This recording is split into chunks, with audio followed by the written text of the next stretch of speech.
Hello there, and welcome to the Mind Whisper channel. Tonight's journey takes us deep into one of the most fascinating territories of human existence, the subconscious mind, that vast, hidden realm that shapes 95% of everything you do, think, and feel, yet operates entirely outside your awareness.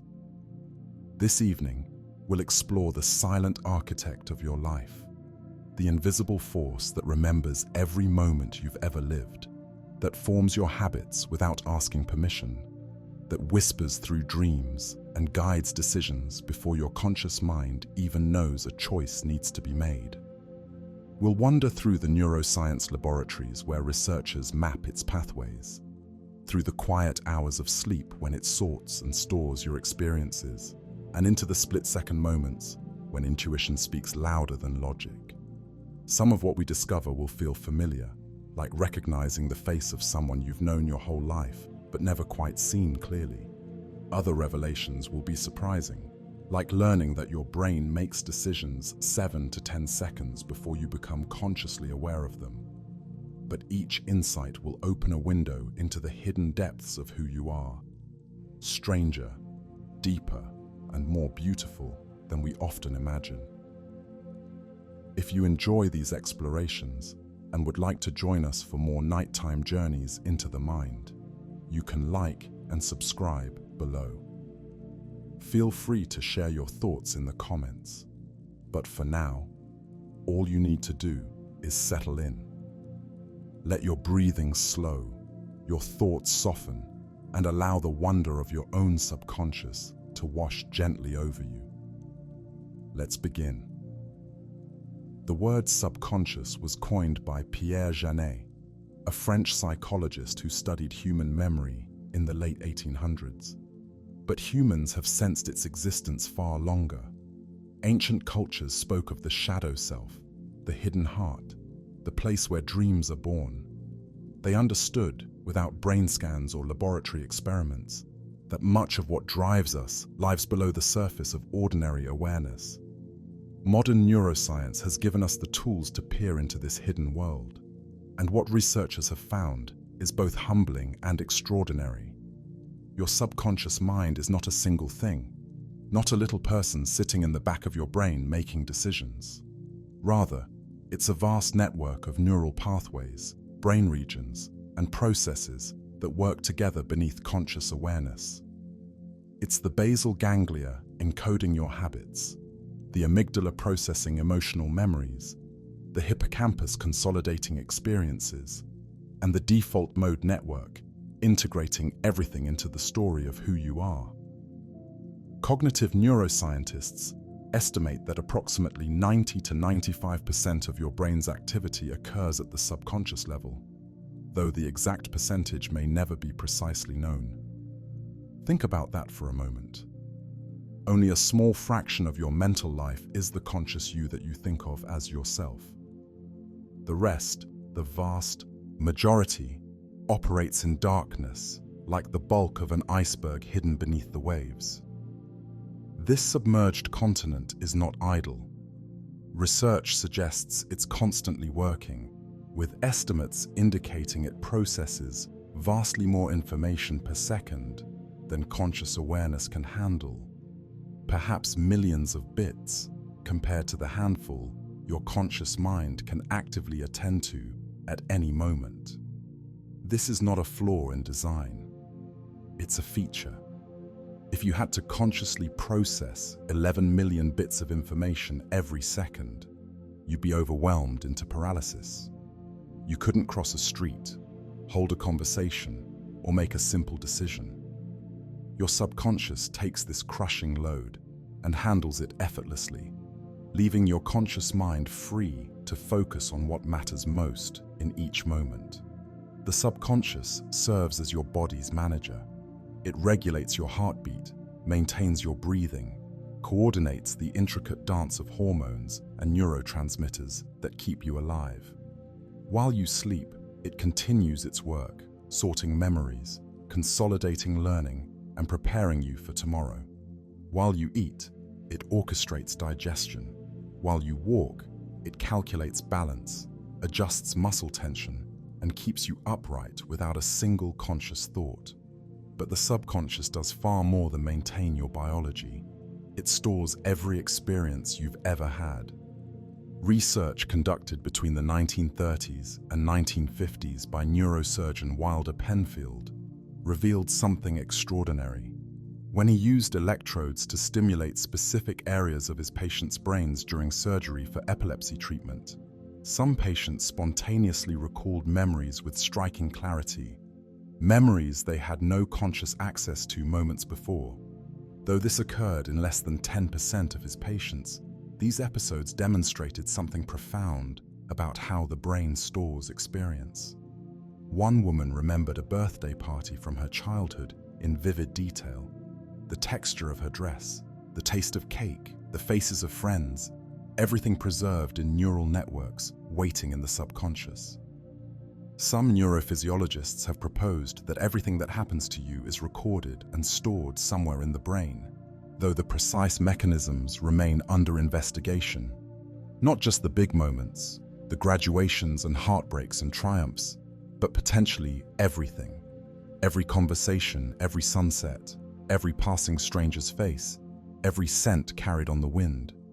Most of this information never rises to conscious awareness, but based on Penfield's work and subsequent research, it appears to remain woven into the fabric of your subconscious mind, influencing your responses, shaping your preferences, and guiding your choices in ways you never suspect. This vast storage system organizes memories, not like files in a cabinet, but in rich, interconnected networks. A smell might connect to a childhood kitchen, which connects to feelings of safety, which connects to the sound of your mother's voice, which connects to a lullaby, and on and on. This is why a familiar scent can suddenly transport you decades into the past, why a forgotten song can bring tears to your eyes, why seemingly unrelated things can trigger powerful emotional responses. Your subconscious has been making connections all along, building a web of associations that define your inner world. And this inner world isn't separate from your outer life. It actively shapes it. Your subconscious determines which details you notice and which you ignore. It decides what feels comfortable and what feels threatening. It guides your feet towards some people and away from others. It creates the feeling you call intuition, the hunch, the gut instinct that something is right or wrong, even when you can't explain why. In many ways, your subconscious knows you better than you know yourself, because it has access to everything you've forgotten, everything you've dismissed, everything you've chosen not to look at. This can feel unsettling at first. The idea that so much of your life is run by processes you can't see or control. But there's also something deeply comforting in it. Your subconscious has been with you since birth, learning, adapting, trying its best to keep you safe and help you thrive. It's not an enemy. It's not working against you.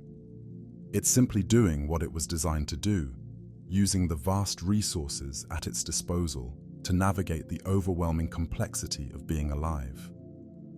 Understanding the subconscious begins with accepting a simple truth. You are larger than you think. The person you call you, the conscious awareness reading these words right now, is just the tip of something vast and deep and mostly hidden. And tonight, we're going to explore what lies beneath. When neuroscientists study the subconscious mind, they aren't looking at a single structure, but at multiple brain systems working in concert below the threshold of awareness. Understanding these systems helps illuminate how the subconscious shapes every aspect of your existence, from the automatic rhythms of breathing to the complex tapestry of who you choose to love. The basal ganglia, a cluster of nuclei deep within the brain, plays a central role in habit formation and automatic behaviors. When you first learn to drive a car, every action requires intense conscious focus. You think about the pressure on the pedal, the turn of the wheel, the glance at the mirror. Your prefrontal cortex, the seat of conscious decision-making, is working overtime. But with repetition, something remarkable happens. The basal ganglia begins to take over. Neural pathways strengthen. What required conscious effort becomes automatic. Eventually, you can drive while holding a conversation. Your subconscious handling the intricate dance of acceleration, steering, and navigation without bothering your conscious mind at all. This process, called procedural learning, allows you to acquire skills that become part of your subconscious. Repertoire. Playing an instrument, typing on a keyboard, riding a bicycle.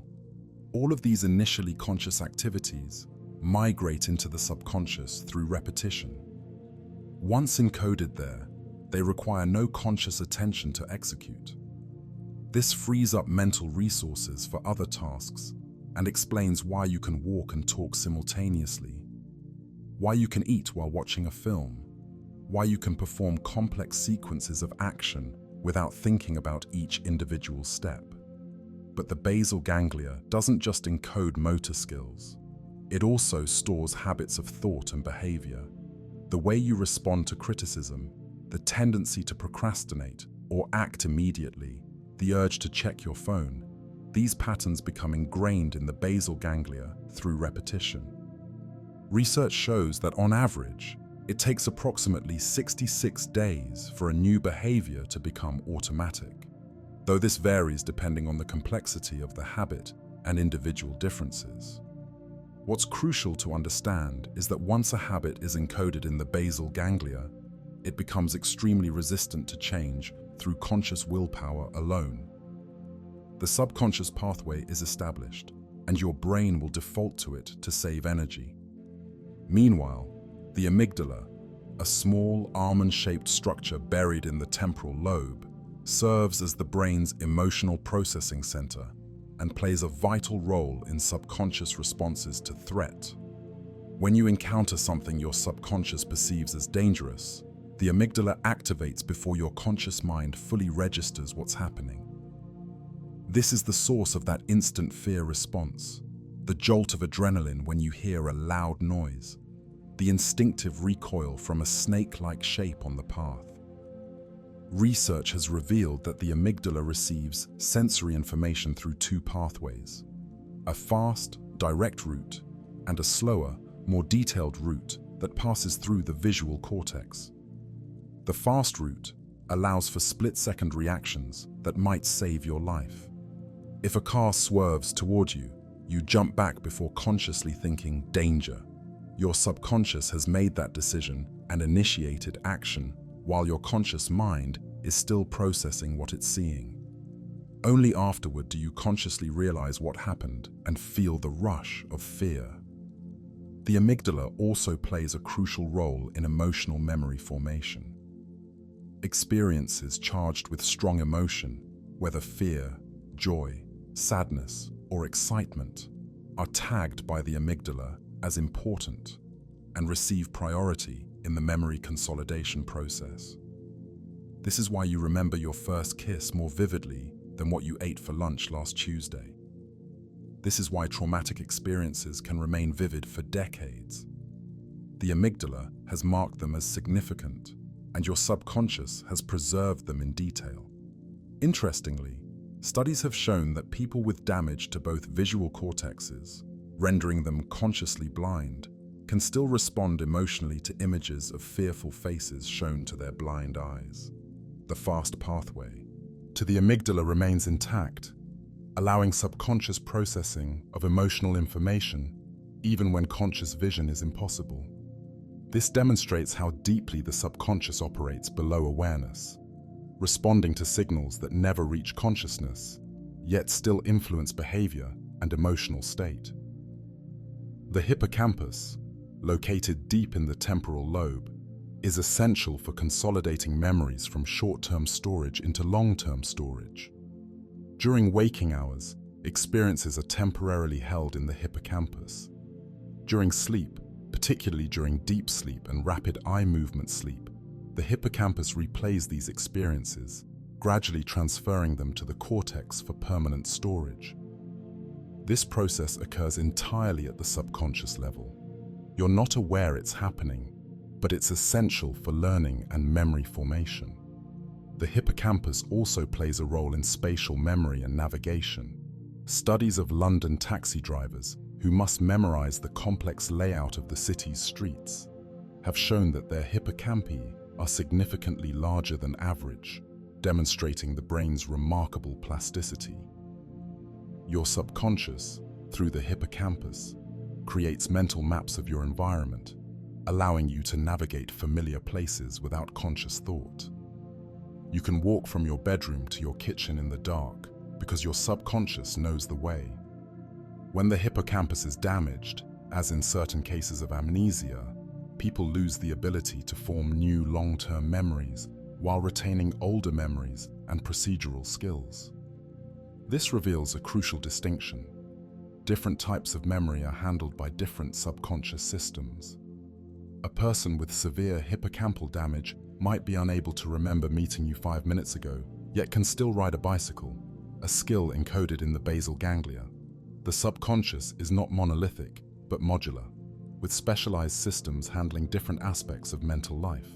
The default mode network, a system of interconnected brain regions, including the medial prefrontal cortex, posterior cingulate cortex, and angular gyrus, becomes active when the mind is not focused on external tasks. When you daydream, let your thoughts wander, or rest quietly, the default mode network lights up. This network is thought to be involved in self-referential thinking, memory retrieval, imagining the future, and the integration of past experiences into a coherent sense of self. In many ways, the default mode network is where your subconscious and conscious minds meet and mingle. It's active during introspection, during moments when you're processing your experiences and constructing your internal narrative. It's also active during dreaming, suggesting a deep connection between the default mode network and the subconscious processing that occurs during sleep. Some researchers believe this network plays a role in creativity, allowing the subconscious to make unexpected connections between seemingly unrelated concepts, leading to insights and innovations. One of the most fascinating aspects of the subconscious revealed by neuroscience is temporal prediction. Your brain is constantly trying to predict what will happen next, based on past experience. This predictive processing occurs subconsciously, allowing you to anticipate and prepare for events before they occur. When you catch a ball, your subconscious calculates its trajectory and moves your hand to the right position before the ball arrives. When you converse, your subconscious predicts what the other person might say next, allowing you to process their words more efficiently. This predictive function extends to social situations as well. Your subconscious is constantly reading subtle cues, body language, tone of voice, micro-expressions, and making rapid assessments about other people's intentions and emotional states. You might walk into a room and immediately sense tension without being able to articulate why. Your subconscious has processed dozens of tiny signals: the way people are positioned, the quality of silence, the set of someone's shoulders, and generated that feeling of discomfort before your conscious mind has analyzed anything.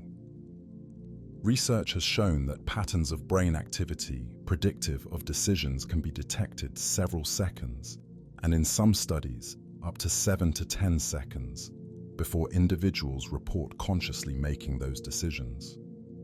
In pioneering experiments by Benjamin Libet in the 1980s, and more recent work by neuroscientist John Dylan Haynes and colleagues, researchers could predict which choice a person would make by observing their brain activity before the person felt they had decided. This suggests that subconscious processes initiate many decisions, with conscious awareness arriving afterward to endorse choices that the subconscious has already made or heavily influenced. Does this mean you have no free will?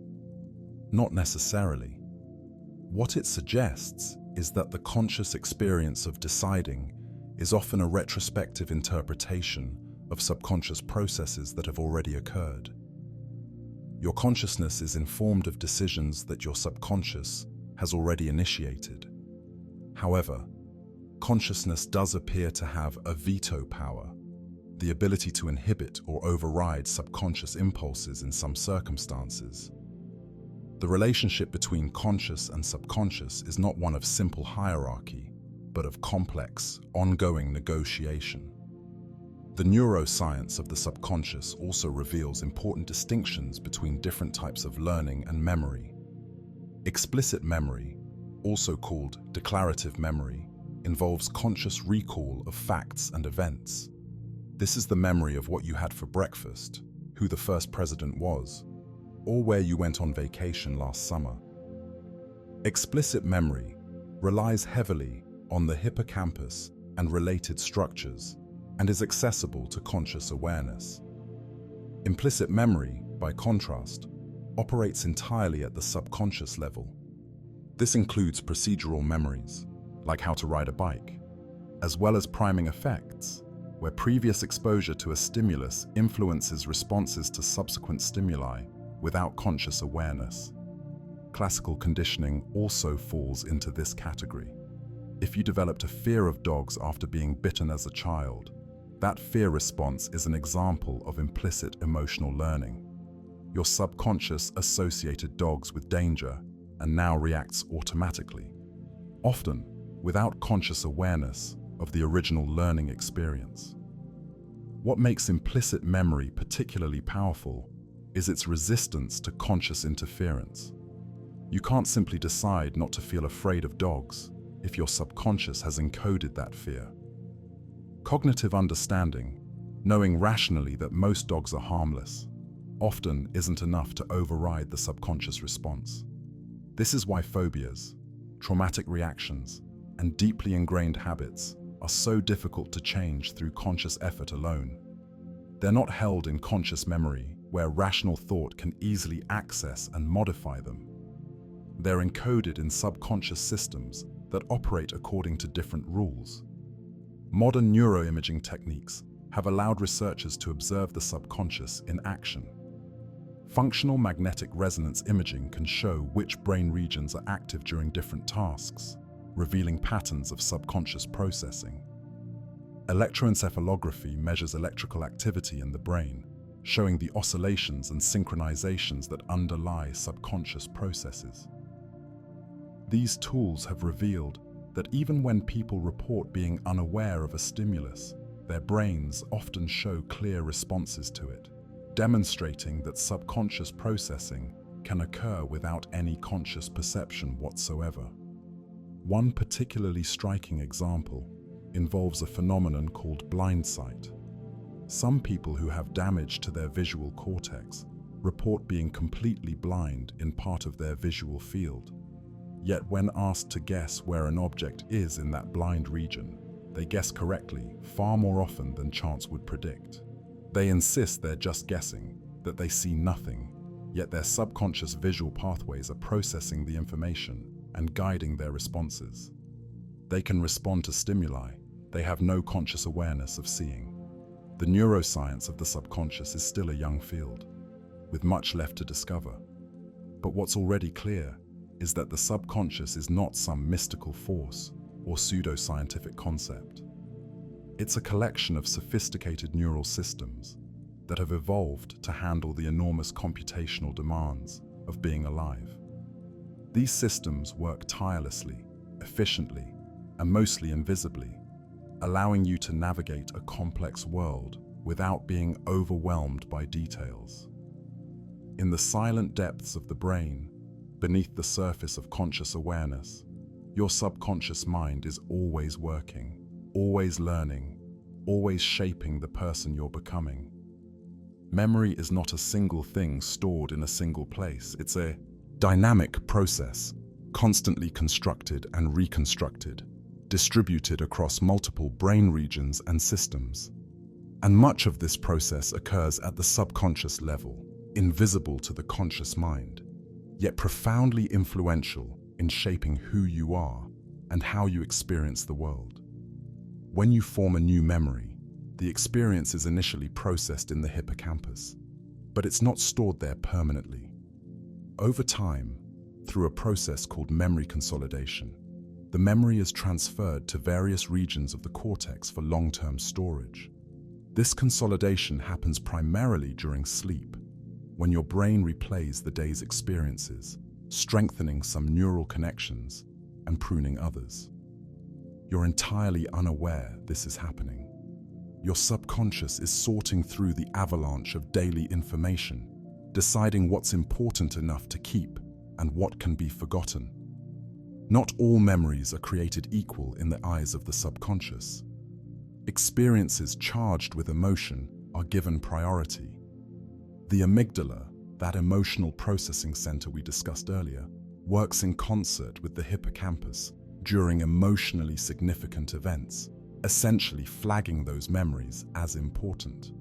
This is why you remember your wedding day or a frightening accident in vivid detail years later, while forgetting thousands of ordinary moments from the same period.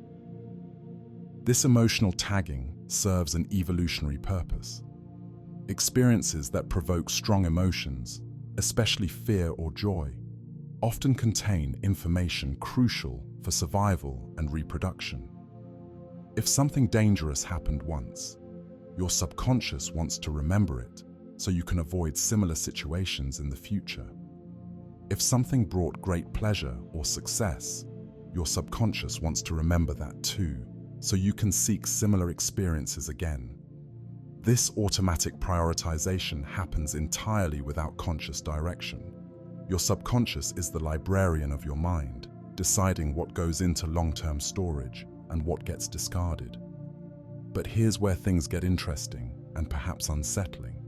Your memories are not faithful recordings of past events. Every time you recall a memory, you're not playing back a video. You're reconstructing the experience from scattered fragments stored across different brain regions. And each time you reconstruct it, the memory can change. Details can be added, removed, or altered based on your current state, beliefs, and expectations. This process, called reconsolidation, means that memory is fundamentally malleable. Your subconscious doesn't just passively store information. It actively interprets and reinterprets your past in light of your present. This can lead to what researchers call false memories, recollections of events that never occurred or that occurred differently than remembered.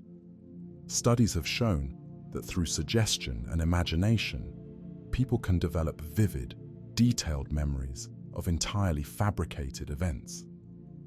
These false memories feel completely real because to your subconscious, they are real. The neural networks encoding a false memory are indistinguishable from those encoding a true one. This malleability isn't a flaw. It's a feature that allows your subconscious to update your internal model of the world as you gain new information and perspective. But it does mean you should hold your memories with a certain humility. What you remember happened may not be exactly what happened. Your subconscious has been editing, interpreting, and filling in gaps all along, usually without your awareness. The subconscious also maintains what psychologists call implicit memories, memories that influence behavior without conscious recollection. If you were bitten by a dog as a small child and developed a fear of dogs, you might not consciously remember the original incident, especially if it happened when you were very young. But your subconscious remembers. It encoded that experience as dogs equal danger. Now, years later, you feel anxious around dogs without knowing why. The implicit memory drives your emotional response, even though you have no explicit, conscious recall of its origin. Implicit memories are particularly powerful because they're difficult to examine and challenge with rational thought. You can't consciously remember the event that created them, so you can't consciously reason about whether your fear is justified. The subconscious pathway bypasses consciousness entirely, triggering automatic emotional and behavioral responses based on past experiences you may not even know you had. This has profound implications for understanding yourself. Many of your reactions, preferences, fears, and desires have roots in subconscious memories formed in early childhood, during the pre-verbal years when explicit memory systems weren't yet fully developed. Your attachment style, your sense of safety or threat in relationships, your fundamental beliefs about whether the world is a trustworthy place, these can all be influenced by implicit memories encoded before you could speak. The subconscious organizes memories not chronologically, but associatively. Memories that share emotional tone, sensory features, or thematic content become linked in neural networks. This is why a particular song can trigger a flood of memories from a specific period of your life. The song is a node in a vast web of associated memories, and activating that node sends activation cascading through connected memories, bringing them bubbling up into consciousness. This associative organization explains the seeming randomness of memory. Why do you remember some trivial details from decades ago while forgetting important information from last week? Often it's because the trivial detail is connected to something emotionally significant or has been activated repeatedly through association with other memories. The important information from last week might not have strong emotional content and might not be connected to existing memory networks, so it fades quickly. One of the most fascinating aspects of subconscious memory is semantic memory, your knowledge of facts, concepts, and the meanings of words. When you speak, you access an enormous database of vocabulary stored in your subconscious. You don't consciously search for each word. The right words simply appear in your mind, pulled from subconscious memory systems so efficiently that you can speak in fluid sentences without pause. This automaticity allows you to focus on what you're saying rather than how to say it. But semantic memory isn't just vocabulary. It's your entire conceptual understanding of the world. Your subconscious has been building a rich, interconnected model of reality since birth, a model that includes categories, relationships, rules, and exceptions. When you see an object and instantly recognize it as a chair, you're accessing this subconscious model. You don't consciously run through a checklist of chair properties. Your subconscious pattern-matching systems recognize the configuration and provide the conscious answer, chair. This subconscious categorization happens automatically for everything you encounter: person, safe or threat; food, appealing or disgusting; situation, familiar or novel; sound, alarming or soothing. Your subconscious is constantly classifying, comparing to stored memories, and generating responses, all before your conscious mind has fully processed what you're experiencing. Researchers studying memory reconsolidation have discovered that memories can be surprisingly changeable after they're formed. When you recall a memory, it becomes temporarily unstable, and during this reconsolidation window, the memory can be modified or even partially erased through targeted intervention. This has potential therapeutic applications.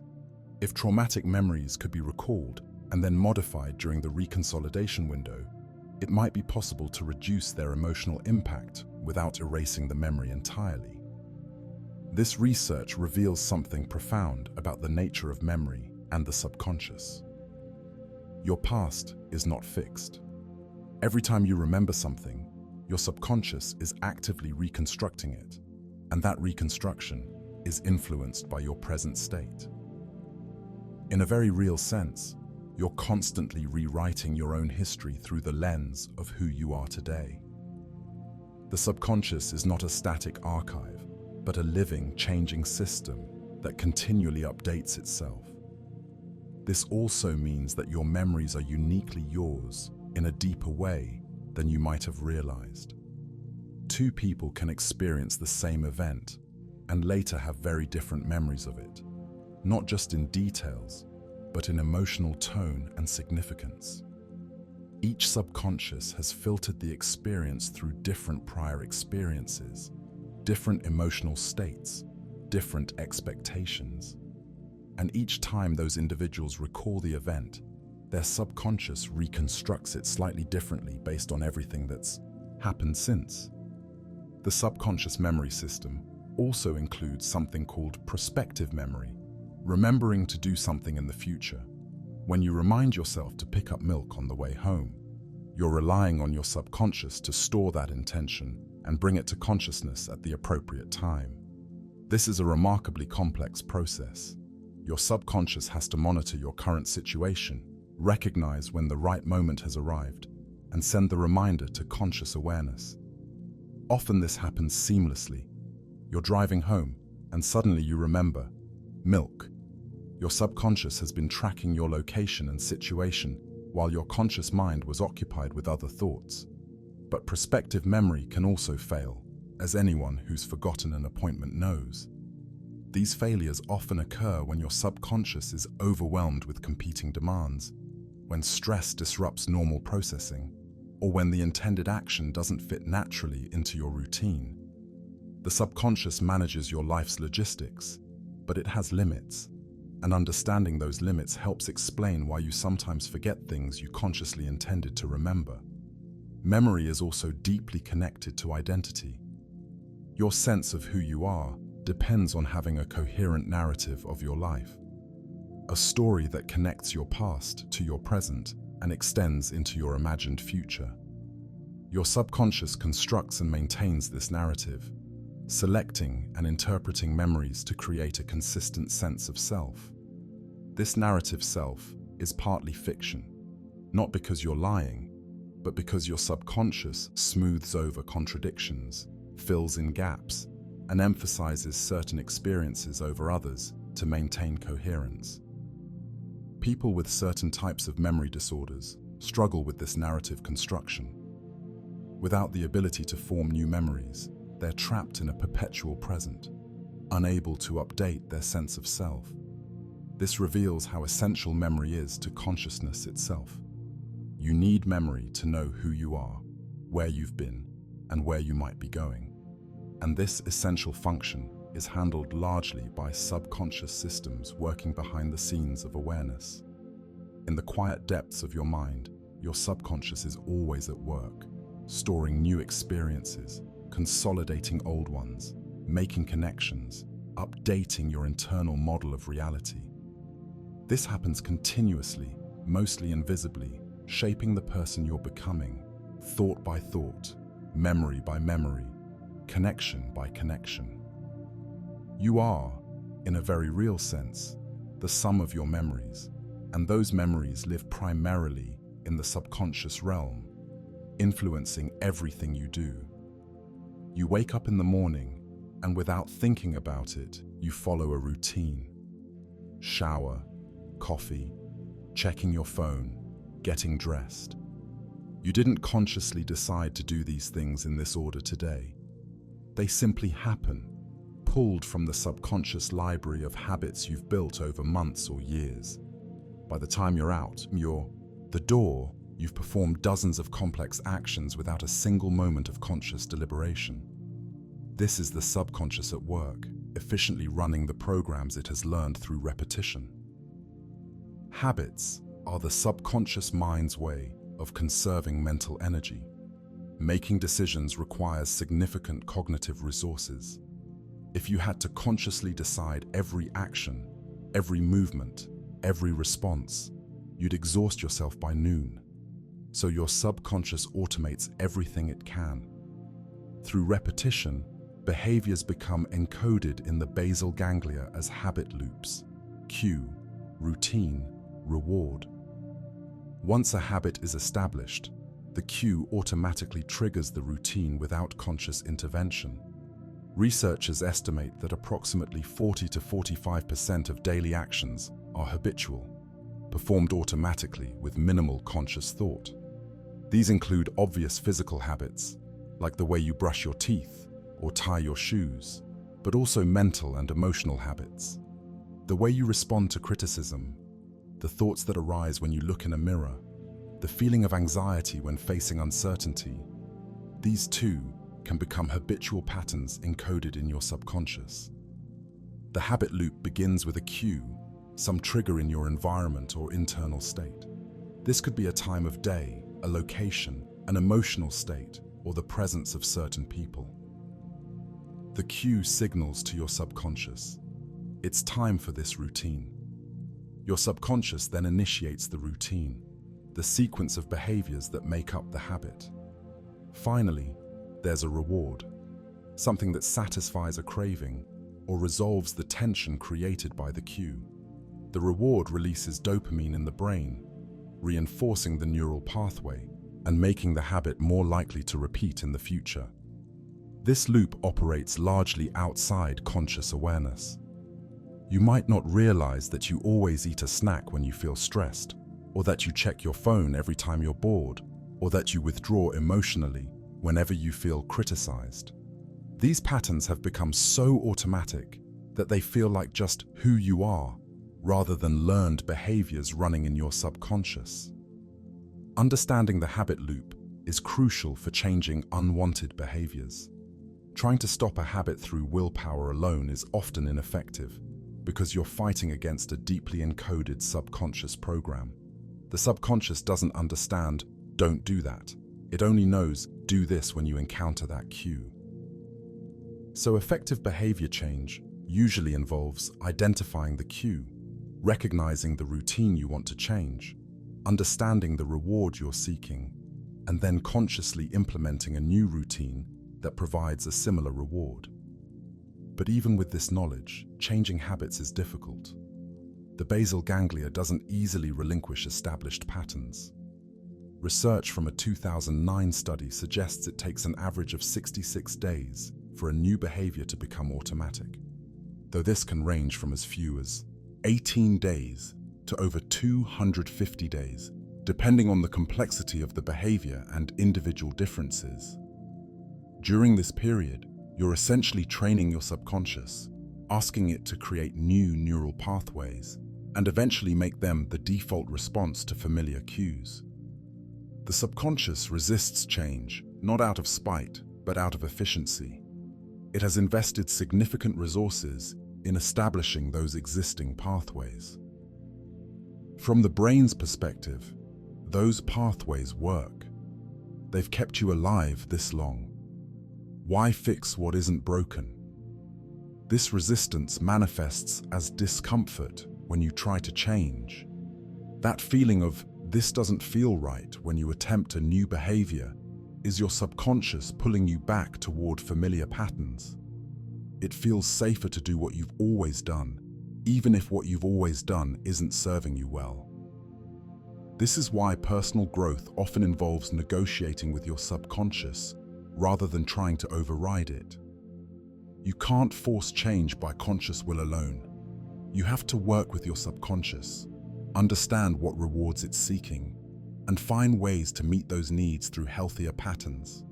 This might mean addressing underlying emotional needs, creating environmental changes that modify cues, or finding alternative routines that provide similar rewards.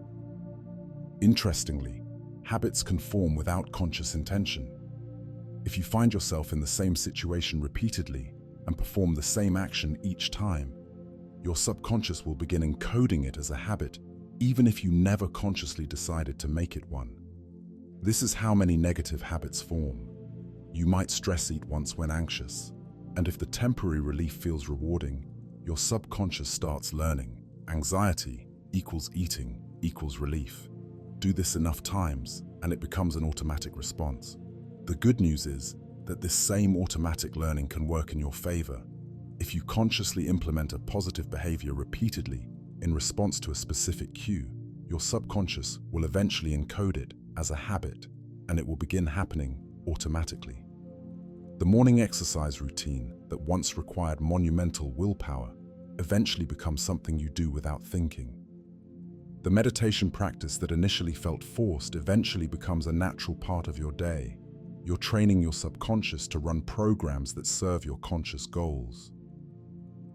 Context plays a powerful role in habit activation. Your subconscious uses environmental cues to trigger habitual behaviors. This is why people often struggle to maintain new behaviors in old environments. If you always smoked on your back porch, being on that porch will trigger the urge to smoke even if you've quit, because your subconscious associates that location with that behavior.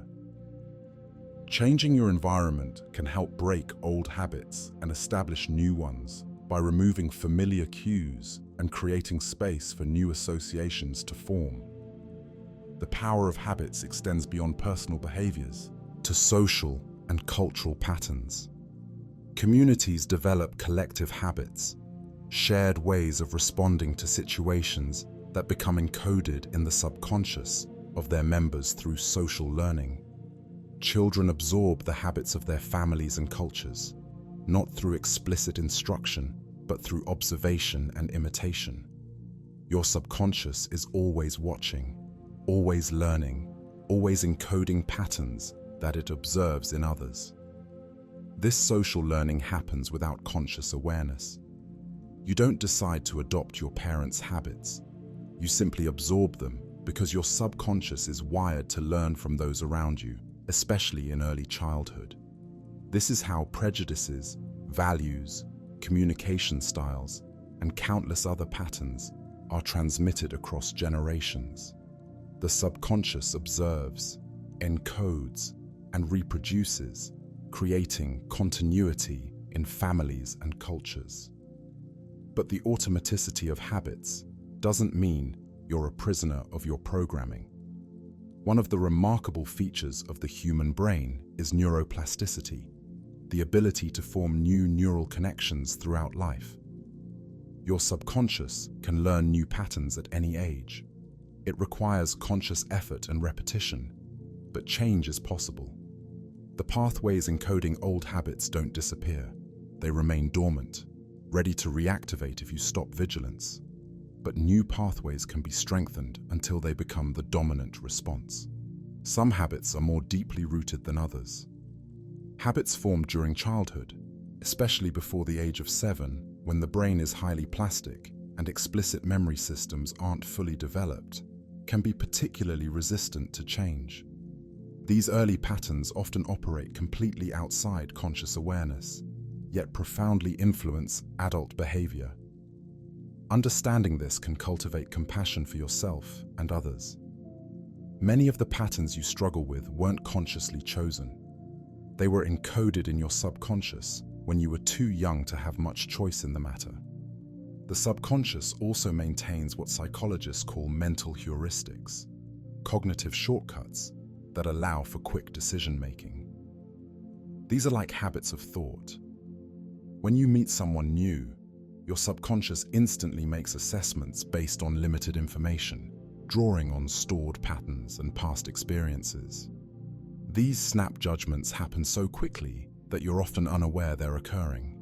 You just suddenly feel that you like or distrust someone without knowing exactly why. These mental shortcuts are efficient and often accurate, but they can also lead to biases and errors. Your subconscious is working with incomplete information, making its best guess based on past patterns, and sometimes those patterns don't apply well to new situations. This is why first impressions can be wrong, why stereotypes persist despite contradictory evidence, why you might feel anxious in situations that don't actually pose a threat. Your subconscious is following learned patterns, habits of interpretation that may not serve you well in every context. Breaking negative thought habits requires the same approach as breaking behavioral habits: awareness, identification of triggers, conscious intervention, and consistent practice of new patterns. The difference is that thought habits often feel more like truth than behavior habits do. When a thought arises from your subconscious, it doesn't come with a label saying, "This is just a learned pattern." It feels like objective reality. This makes thought habits particularly tricky to change. You have to first recognize them as habits, constructions of your subconscious, rather than accurate perceptions of reality. In the realm of habits, your subconscious is both your greatest servant and your most formidable challenge. It faithfully executes whatever patterns you've trained it to run, whether those patterns serve you or sabotage you. Understanding this gives you a measure of agency. You can't instantly override your subconscious, but you can gradually retrain it, one repetition at a time, one new pattern slowly encoded in neural circuitry, one old pathway gradually weakened through disuse. The journey of personal transformation is, in large part, the journey of consciously reshaping the subconscious mind. Each night, when you slip into sleep, your conscious mind recedes and your subconscious takes center stage. During the hours of darkness, while your body rests, your brain remains remarkably active, engaged in complex processes that include the strange, vivid experiences we call dreams. These nightly visions have fascinated humans throughout history, interpreted as messages from gods, glimpses of the future, or meaningless neural noise. Modern neuroscience suggests something in between. Dreams are your subconscious processing the day's experiences, consolidating memories, working through emotions, and perhaps preparing you for future challenges. Dreams occur primarily during rapid eye movement sleep, a stage characterized by heightened brain activity and paralysis of voluntary muscles. During REM sleep, the brain's activity patterns closely resemble waking consciousness. The visual cortex is active, creating the imagery of dreams. The limbic system, including the amygdala, is highly active, which explains the intense emotions often experienced in dreams. Meanwhile, the prefrontal cortex, responsible for logical reasoning and impulse control, is relatively quiet. This combination, active visual and emotional systems with diminished executive control, creates the characteristic quality of dreams: vivid, emotionally charged, often illogical scenarios that feel real in the moment. Research shows that the brain during REM sleep is engaged in memory consolidation, replaying experiences from the day and integrating them with existing knowledge. This process happens at the subconscious level, without conscious awareness or control. Your subconscious is sorting through the avalanche of daily information, deciding what's worth keeping, what can be discarded, and how new information fits into your existing understanding of the world. Some researchers believe dreams are a side effect of this memory processing, a kind of conscious awareness of subconscious activities that normally occur entirely outside awareness. When your subconscious activates memories and makes connections between them during consolidation, these activations sometimes reach conscious awareness as dream content. So the seemingly random, surreal quality of dreams might reflect the subconscious browsing through your memory networks, activating fragments here and there, testing connections, and reorganizing information. Other theorists propose that dreams serve a more direct function: emotional regulation. During REM sleep, the brain processes emotional experiences from the day, often repeatedly, in an attempt to integrate them and reduce their emotional charge. This might explain why you sometimes dream about stressful events, or why certain themes recur in your dreams during difficult periods of life. Your subconscious is working through emotional challenges, trying to make sense of them and find resolution. The content of dreams can be revealing, not in the simplistic way that popular dream interpretation books suggest, but as a window into your subconscious concerns, fears, and desires. Dreams don't use a universal symbolic language where every object means the same thing for everyone.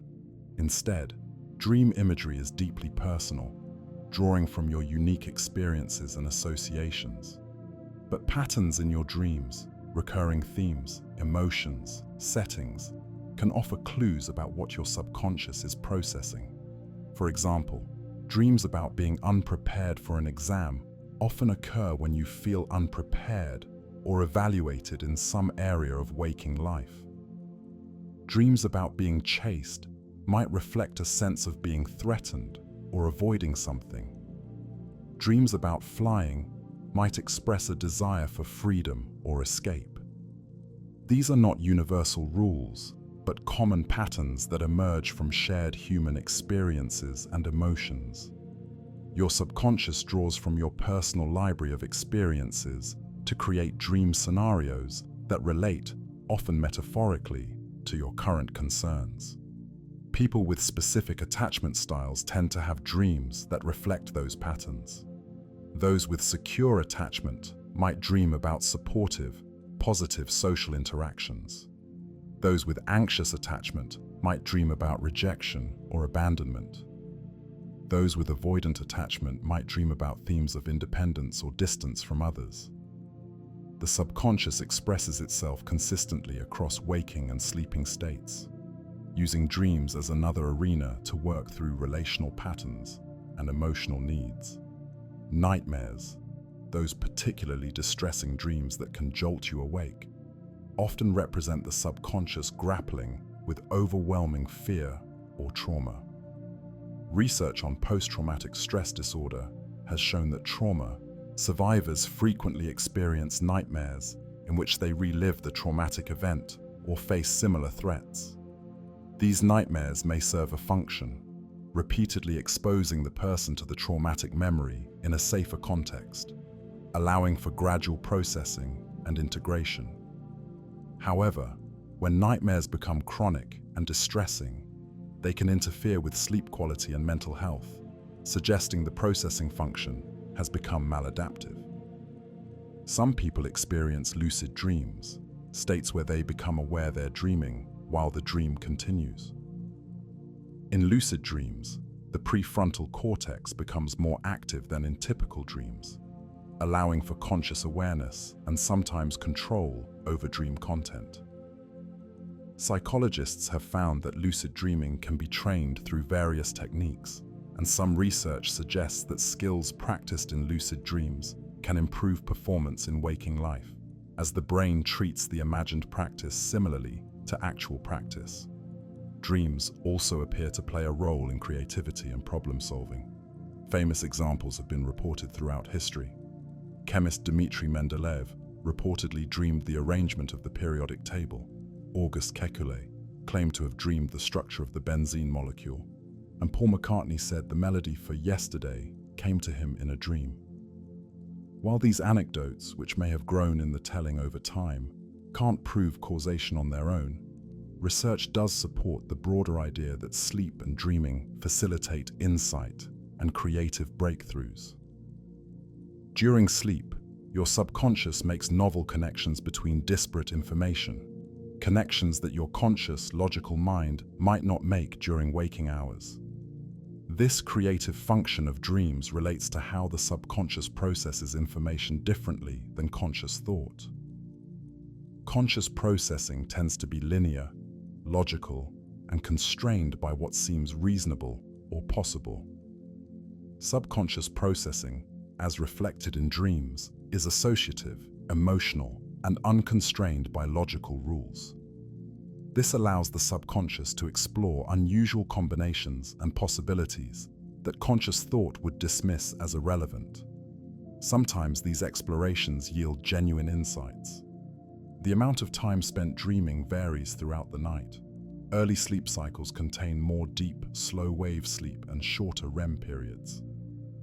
As the night progresses, REM periods lengthen and dreams become more elaborate. The dreams you remember are usually from the final REM period before waking, because memories of dreams fade rapidly unless you wake during or shortly after them. This is why dream journals are most effective when you record dreams immediately upon waking, before they dissolve back into the subconscious realm from which they emerged.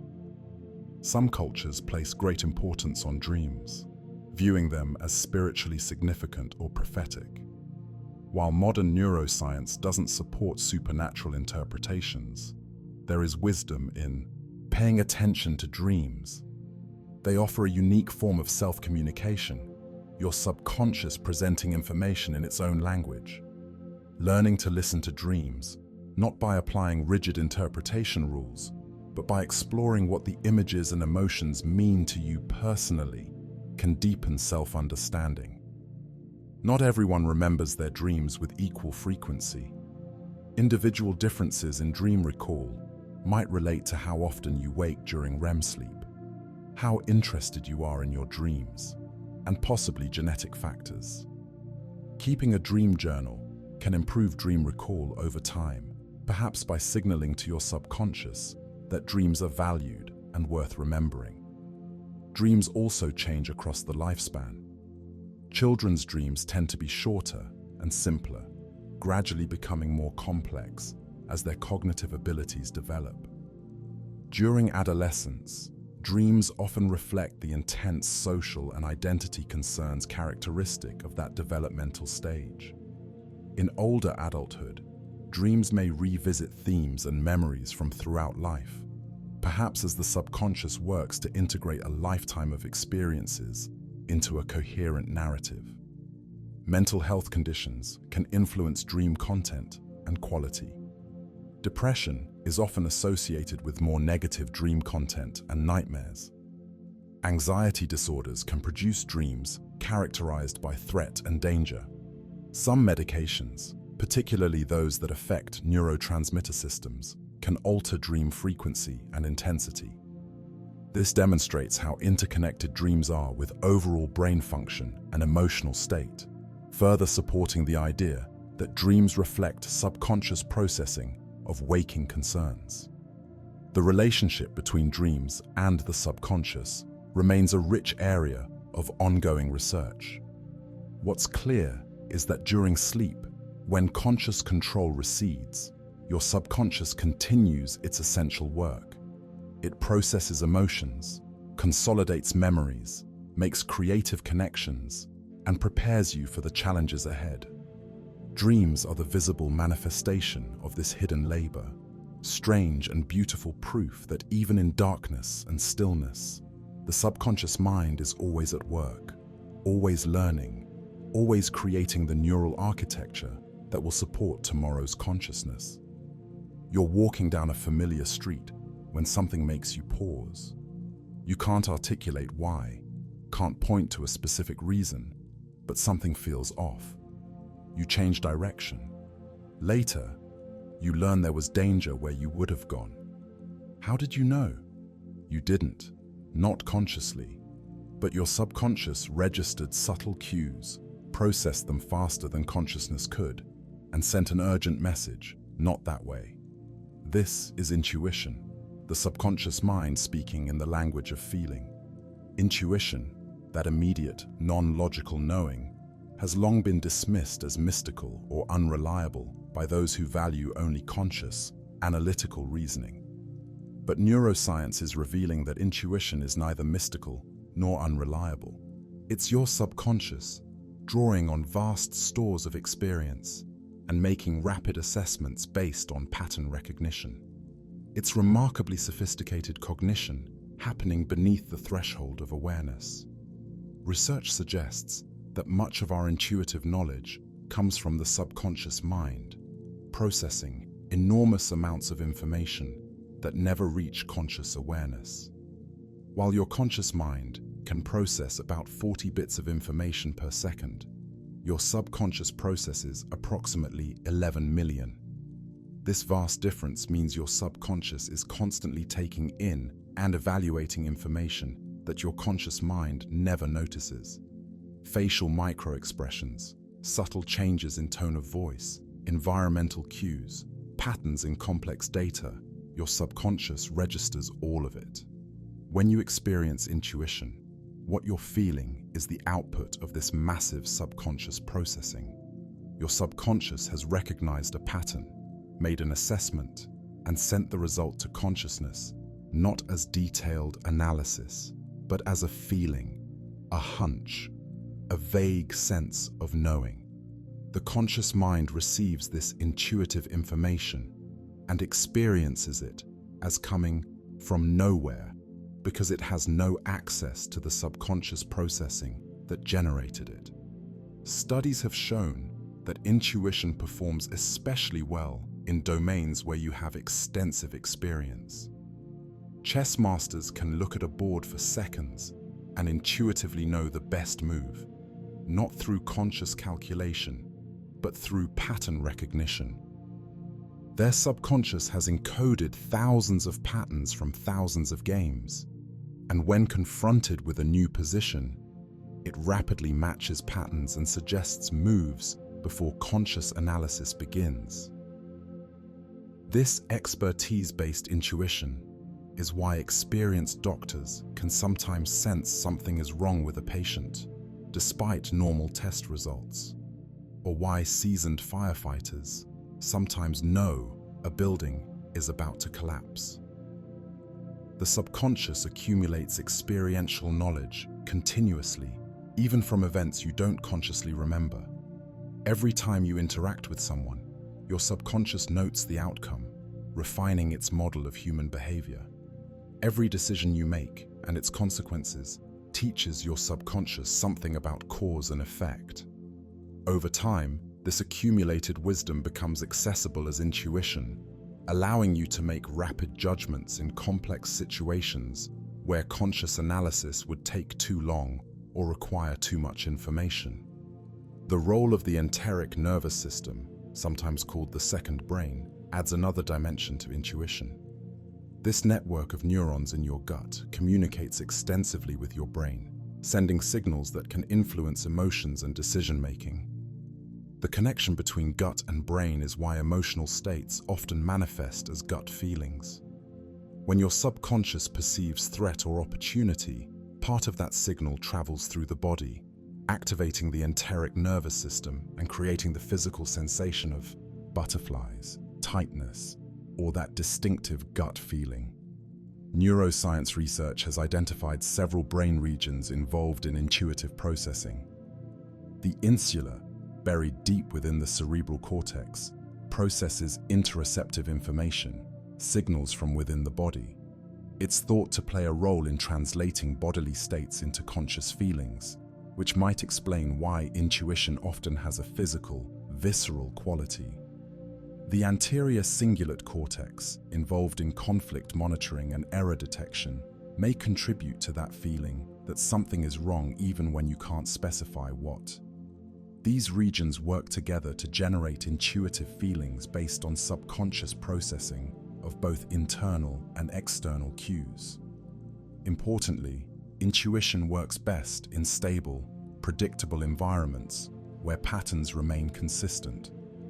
Your subconscious learns patterns through repeated exposure, so in environments where the rules keep changing or where you have little relevant experience, intuition is less reliable. This is why financial markets, which are notoriously unpredictable, often defeat even expert intuition, while doctors' clinical intuition in their areas of specialty tends to be quite accurate. The stability and predictability of the domain matters. Intuition can also be led astray by biases encoded in the subconscious. If your experiences have taught your subconscious inaccurate patterns, your intuition will reflect those inaccuracies. This is why stereotypes can feel intuitively true to people who have been exposed to them repeatedly, even when they're objectively false. The subconscious isn't magic. It's a learning system, and it learns from the information available to it, which can include misinformation and prejudice. Learning to trust intuition appropriately involves understanding its strengths and limitations. In situations where you have relevant expertise and experience, where the environment is relatively stable, and where quick decisions are necessary, intuition can be remarkably accurate. In situations where you lack experience, where biases might be influencing your subconscious, or where you have time for careful analysis, supplementing or checking intuition with conscious reasoning is wise. Developing intuition requires experience and attention. The more you engage with a domain, the more patterns your subconscious encodes, and the more accurate your intuitions become. But passive experience isn't enough. Active engagement, reflection on outcomes, and deliberate practice help your subconscious learn more effectively. This is why experts in a field often have better intuition than novices, not because they're more naturally intuitive, but because their subconscious has more relevant patterns to draw from. Some researchers distinguish between intuition based on implicit learning, unconscious absorption of patterns, and intuition based on subtle cue detection, noticing and processing information that doesn't reach conscious awareness. Both types rely on subconscious processing, but through slightly different mechanisms. Regardless of the specific mechanism, the result is the same: knowledge that feels immediate and certain, despite the absence of conscious reasoning. The relationship between intuition and creativity is particularly interesting. Creative insights often feel like intuition, sudden knowing that arrives without deliberate thought. Many artists, scientists, and inventors report that their best ideas come not through logical reasoning, but through intuitive flashes. This likely reflects the subconscious making novel connections between disparate pieces of information, connections that conscious thought, constrained by logic and convention, might not make. The subconscious can explore a wider possibility space, unconstrained by the need to justify each step logically. However, creative intuition still requires a foundation of knowledge. Famous creative breakthroughs typically occur to people who have spent years deeply engaged with their field. The subconscious needs raw material, information, and patterns to work with before it can generate intuitive insights. This is why preparation precedes inspiration. The subconscious is silently working with everything you've learned, making connections and generating possibilities, some of which occasionally surface as conscious intuitions. The experience of intuition varies between individuals. Some people report vivid gut feelings or strong hunches. Others experience intuition as quiet certainty or subtle knowing. These differences might relate to variations in interoceptive awareness, how attuned you are to signals from your body, or in how easily subconscious processing reaches consciousness. Developing intuition might involve not just gaining experience, but also cultivating awareness of subtle internal signals that your subconscious uses to communicate with consciousness. One of the beautiful aspects of intuition is its immediacy. In a world that often demands instant decisions, the ability to draw rapidly on subconscious wisdom is invaluable. You don't always have time to consciously weigh every factor and calculate probabilities. Sometimes you need to act, and intuition allows for quick action, informed by the accumulated wisdom of experience, even if that wisdom can't be articulated in words. Yet intuition should not be romanticized as always superior to conscious thought. Both intuition and analysis have their place. The most effective decision-making often involves dialogue between the two, using intuition to generate hypotheses and narrow possibilities, then using conscious reasoning to evaluate and refine them.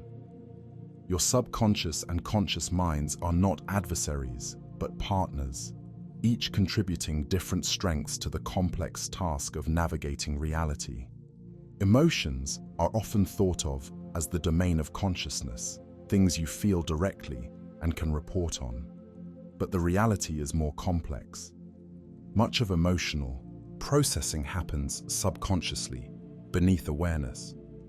By the time you consciously feel an emotion, your subconscious has already assessed the situation, activated appropriate bodily responses, and sent signals that culminate in conscious feeling. Understanding this subconscious emotional processing illuminates why emotions sometimes seem to arise from nowhere, and why they can be so difficult to control through conscious effort alone. The emotional process begins with perception. Your subconscious constantly monitors your environment and internal state for emotionally relevant information. This monitoring happens automatically, without conscious intention. When your subconscious detects something significant, a potential threat, an opportunity, something that violates expectations, it initiates an emotional response. This can happen in milliseconds, far faster than conscious thought. The amygdala plays a central role in this initial emotional evaluation, particularly for emotions related to survival, like fear and anger. But other brain regions contribute to different emotional experiences. The insula is involved in disgust and empathy. The ventral striatum responds to reward and pleasure. The anterior cingulate cortex processes emotional conflict and pain. These regions work together as an emotional network, generating responses tailored to each situation.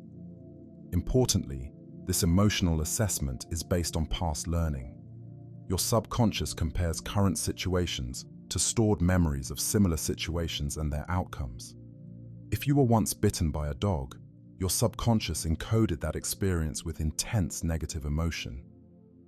Now, when you encounter dogs, your subconscious rapidly retrieves that emotional memory and generates a fear response, even if the current dog poses no actual threat. This is adaptive in many situations, allowing you to respond quickly to familiar dangers. But it can also create inappropriate emotional responses when your subconscious overgeneralizes from past experiences. Once your subconscious initiates an emotional response, it triggers changes throughout your body. Heart rate increases or decreases. Breathing patterns shift. Muscles tense or relax. Hormones and neurotransmitters flood your system. These physical changes prepare you to respond to the situation, whether by fighting, fleeing, or engaging socially. But they also create the physical sensations you recognize as emotion. That knot in your stomach, that tightness in your chest, that feeling of energy or heaviness, these are your body's responses to subconscious emotional processing. By the time you consciously identify what you're feeling, much of the emotional cascade has already occurred. Consciousness arrives late to the party, like a spectator trying to understand a game that's already in progress. This explains why emotions can feel so immediate and overwhelming. You don't decide to feel afraid or angry or joyful. The feeling simply arrives, fully formed, a product of rapid subconscious processing that consciousness becomes aware of only after the fact. This subconscious nature of emotion has important implications. It means you can't simply think your way out of unwanted feelings. Telling yourself not to be anxious or sad rarely works because the emotion isn't generated by conscious thought. It's generated by subconscious processes responding to learned patterns. To change emotional responses, you need to work with the subconscious, gradually retraining it through new experiences and learning. Emotional regulation, the ability to modulate your emotional responses, involves a complex interplay between conscious and subconscious processes. Conscious strategies like reappraisal, changing how you think about a situation, can influence emotional intensity by providing new information to your subconscious. But this works best before the emotion reaches full intensity. Once a strong emotional response is already underway, conscious control becomes difficult because the subconscious systems driving the emotion are in full activation. Research has shown that people with greater awareness of their bodily sensations, called interoceptive awareness, tend to have better emotional regulation. This makes sense when you understand that emotions are partly physical.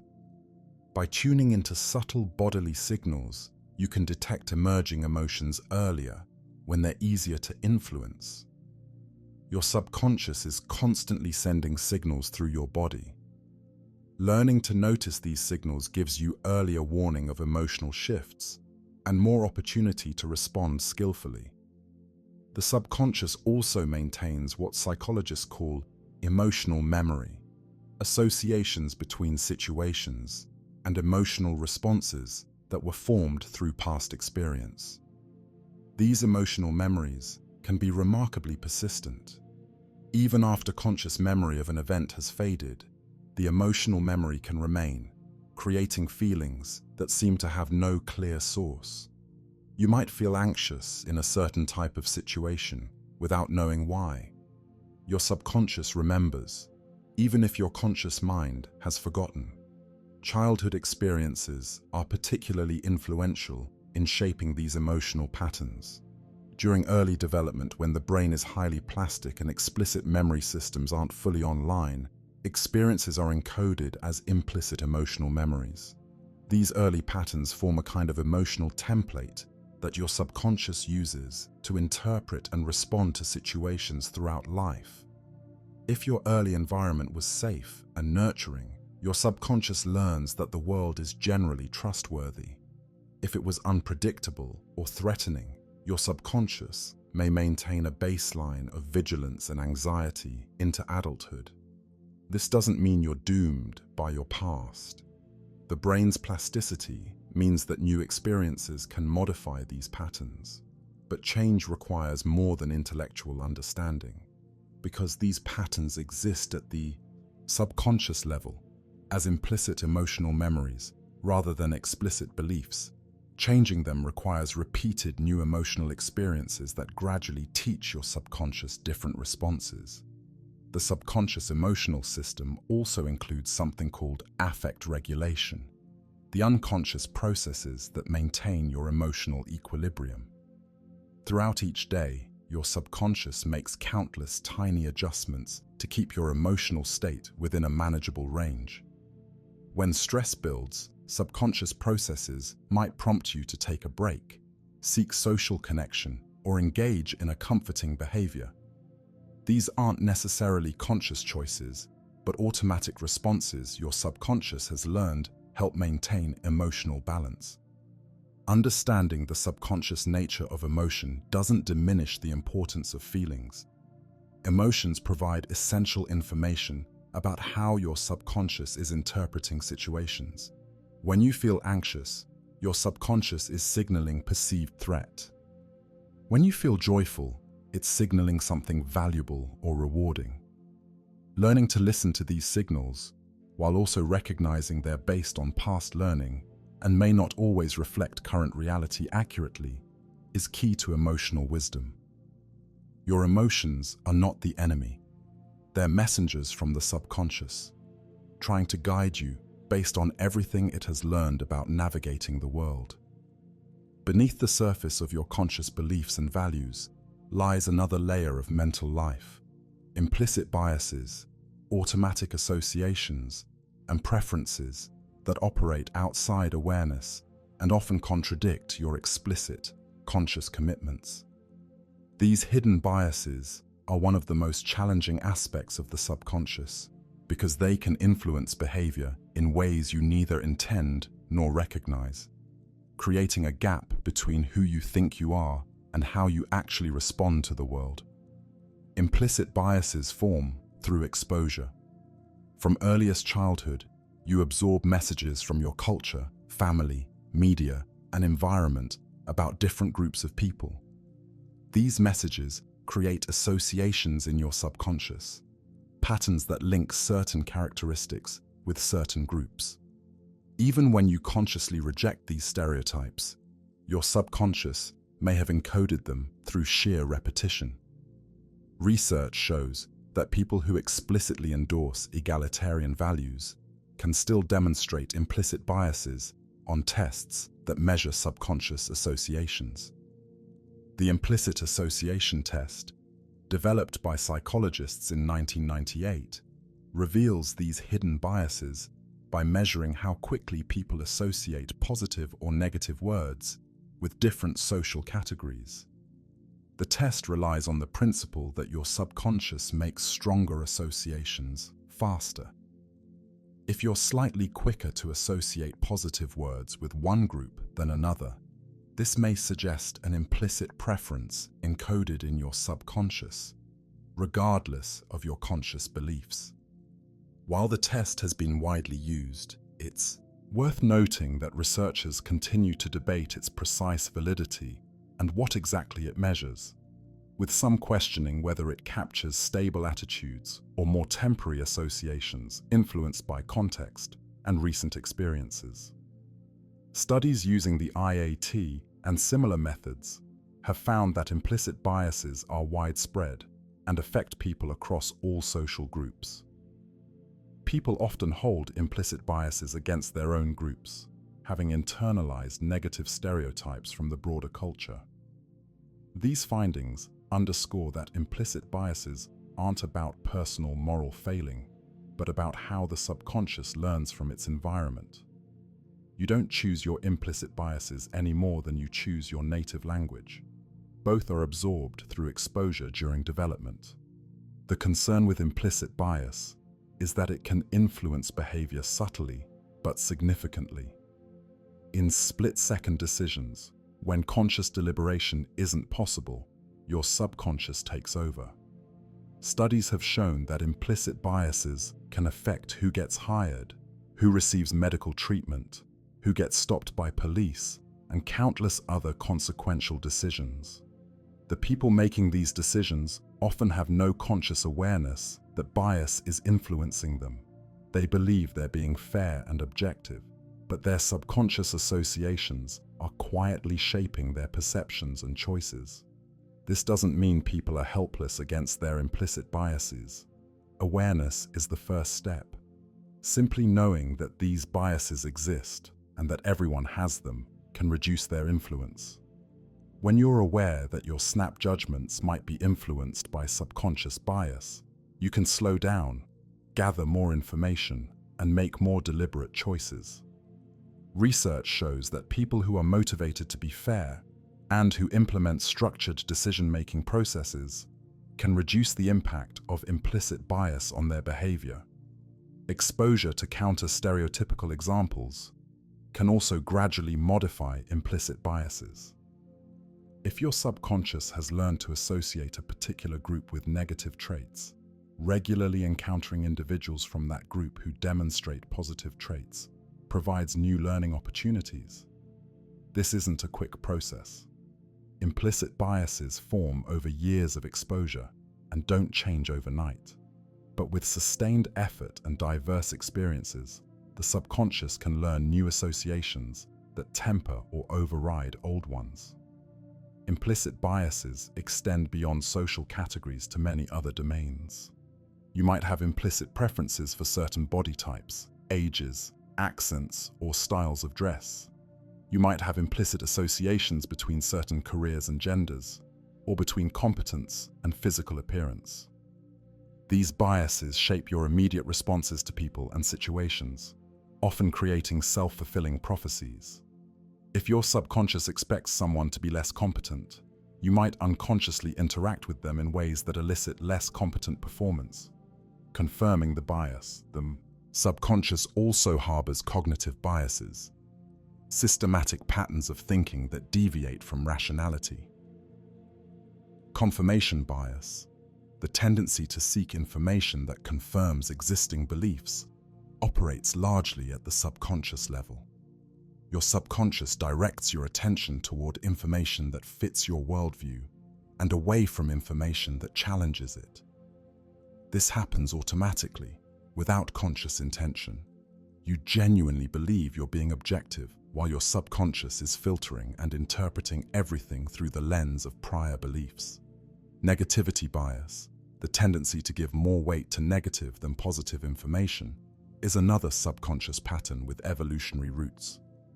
Our ancestors who paid more attention to potential threats survived better than those who were overly optimistic. So natural selection shaped our subconscious to be vigilant for negatives. In the modern world, this can create skewed perceptions, making situations seem more threatening or hopeless than they actually are. The availability heuristic, judging how likely something is based on how easily examples come to mind, also operates subconsciously. If you can easily recall instances of something, your subconscious assumes it must be common. This is why dramatic but rare events like plane crashes can seem more dangerous than they actually are, while mundane but common risks are underestimated. Your subconscious is using an efficient shortcut, but one that can lead to inaccurate judgments. Understanding these hidden biases requires humility. It means accepting that your perceptions and judgments aren't always accurate, that your subconscious is constantly influencing you in ways you don't notice. This can feel uncomfortable. Most people prefer to believe they're rational, objective, and fair. Confronting evidence that subconscious biases affect everyone, including yourself, challenges that self-image. But this discomfort can be productive. It can motivate you to implement practices that reduce bias's influence. Seeking diverse perspectives, questioning your assumptions, and deliberately considering alternatives to your initial judgments are all ways to introduce conscious oversight to subconscious processes. You can't eliminate your subconscious biases, they're too deeply embedded, but you can learn to recognize when they might be operating and adjust accordingly. The shadow side of the subconscious reminds us that this powerful system, for all its sophistication, is not infallible. It learns from the information available to it, which can include misinformation, prejudice, and harmful patterns. The subconscious doesn't have a moral compass. It simply encodes patterns and generates responses based on past learning. This means cultivating a healthy, accurate, compassionate subconscious requires careful attention to what you expose yourself to and a willingness to challenge patterns that don't serve your highest values. When you decide what to have for lunch, which route to take home, whether to trust someone you just met, you experience these decisions as conscious choices. You deliberate, weigh options, and arrive at a conclusion. But neuroscience research reveals that much of decision-making happens subconsciously, with conscious awareness arriving late to endorse choices that the subconscious has already made or heavily influenced. Experiments using brain imaging have shown that neural activity predictive of a decision can be detected several seconds before a person reports consciously making that decision. In one influential study, researchers could predict which button a person would press up to 10 seconds before the person felt they had decided. This raises intriguing questions about the relationship between conscious and subconscious processes. One interpretation is that subconscious processes initiate decisions, with consciousness becoming aware of them only after the fact. However, what these findings mean for concepts like free will remains a topic of active debate among neuroscientists and philosophers. This doesn't necessarily mean free will is an illusion. What it suggests is that the conscious experience of deciding is often a retrospective interpretation of subconscious processes. You become aware of a decision that your subconscious has already made, and because you weren't aware of the subconscious processing, it feels like you consciously originated the choice. In reality, conscious and subconscious are working together, with the subconscious doing much of the heavy, computational lifting. The subconscious excels at integrating vast amounts of information quickly. When you make an intuitive decision, your subconscious is drawing on all your accumulated experience and knowledge, pattern matching the current situation against thousands of similar situations stored in memory. This allows for rapid decisions that would be impossible if you had to consciously analyze every factor. In familiar domains where you have expertise, these subconscious decisions are often remarkably accurate. However, the subconscious also relies on heuristics, mental shortcuts that usually work well, but can sometimes lead to systematic errors. The representativeness heuristic, for instance, leads people to judge probability based on how similar something is to a typical example, ignoring statistical base rates. The anchoring effect causes initial information to overly influence subsequent judgments, even when that initial information is arbitrary or irrelevant. These biases operate subconsciously, shaping decisions without your awareness. Emotional states also influence decision-making through subconscious pathways. When you're in a positive mood, your subconscious tends to make more optimistic assessments and take more risks.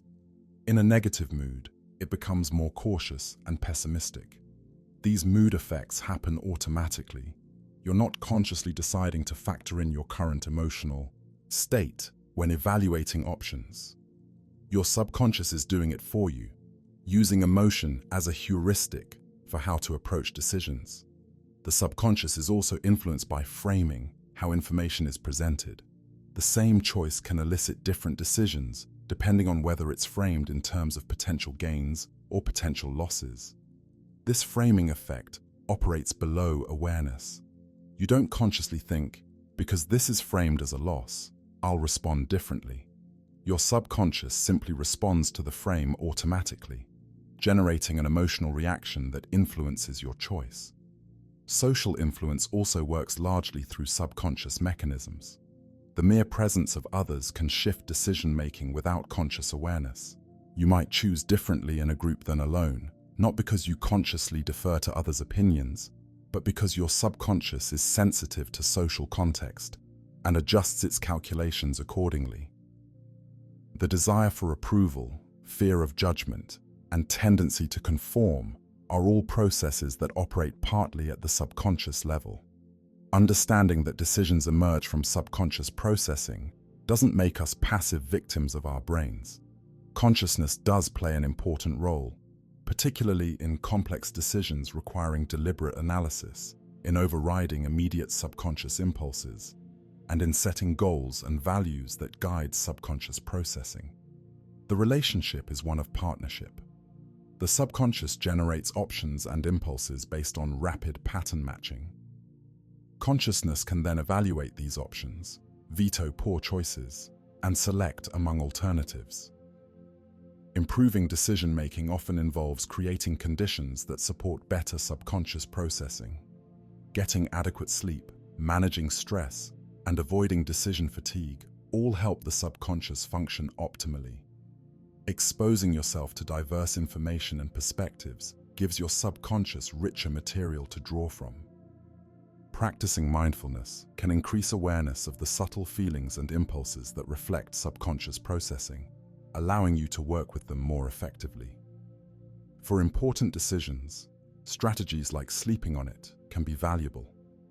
During sleep, your subconscious continues processing information without the interference of conscious worry or bias. Many people report waking with clarity about decisions that seemed muddled the night before. This is your subconscious doing what it does best, integrating complex information and finding patterns. The most effective decision makers seem to be those who have learned to partner with their subconscious, trusting its intuitive assessments in appropriate contexts, while also applying conscious analysis and oversight. They don't try to override the subconscious entirely, which is nearly impossible. Instead, they work with it, providing it with good information, creating space for its processing, and then applying conscious judgment to evaluate and refine the outputs. The question of whether we can change the subconscious mind has fascinated psychologists and neuroscientists for decades. The traditional view held that early experiences created fixed patterns that persisted throughout life. But research into neuroplasticity, the brain's ability to reorganize itself by forming new neural connections, has revolutionized this understanding. The subconscious can indeed be rewired, not easily or instantly, but through sustained, deliberate effort. Neuroplasticity operates on a simple principle. Neurons that fire together wire together. When you repeatedly activate certain patterns of neural activity, the connections between those neurons strengthen. Over time, these strengthened pathways become the brain's default routes, shaping automatic responses and subconscious patterns. Conversely, pathways that are rarely used weaken, a process sometimes called synaptic pruning. This means that every experience, every thought, every behavior is potentially shaping your brain and, by extension, your subconscious patterns. The repetitive nature of habits explains why they become so deeply ingrained. Each time you perform a habit, you're strengthening the neural pathway that encodes it, making it more automatic and more difficult to change. But it also means that by consistently engaging in new behaviors and thought patterns, you can create new pathways that eventually become strong enough to override old ones. The process requires repetition and consistency.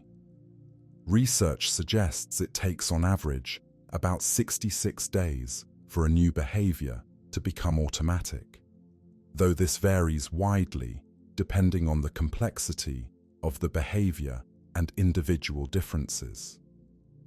During this period, conscious effort is required to maintain the new pattern against the pull of established habits. Your subconscious resists change because existing pathways are efficient and familiar. Creating new ones requires energy and persistence. Affirmations, positive statements repeated regularly, work on the principle of neuroplasticity. By consistently introducing new thoughts and beliefs, you're creating new neural patterns that compete with old, limiting beliefs. The key is specificity and emotional engagement. Vague affirmations are less effective than specific statements that connect to your goals and values. And merely repeating words without emotional engagement is unlikely to create lasting change. The subconscious responds to emotion and meaning, not just to words. Visualization, mentally rehearsing desired outcomes or behaviors, also leverages neuroplasticity. Brain imaging studies show that imagining an action activates many of the same neural pathways as actually performing it. This mental rehearsal strengthens those pathways, making the real action more likely and more skillful. Athletes have long used visualization to improve performance, and research confirms its effectiveness. By vividly imagining success, you're teaching your subconscious new patterns. Mindfulness meditation has been shown to produce measurable changes in brain structure and function over time. Regular practice increases density in brain regions associated with attention, emotional regulation, and self-awareness, while reducing activity in regions associated with stress and anxiety.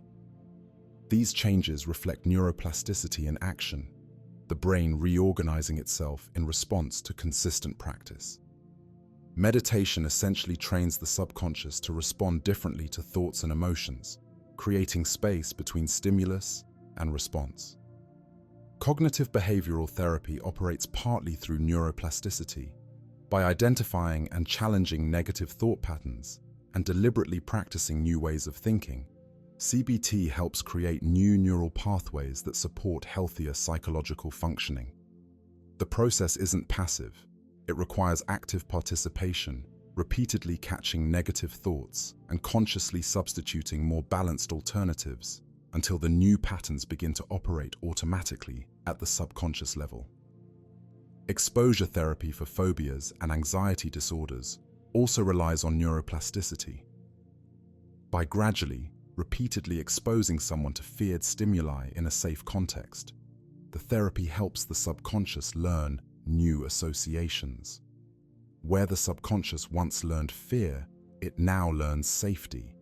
This doesn't happen instantly.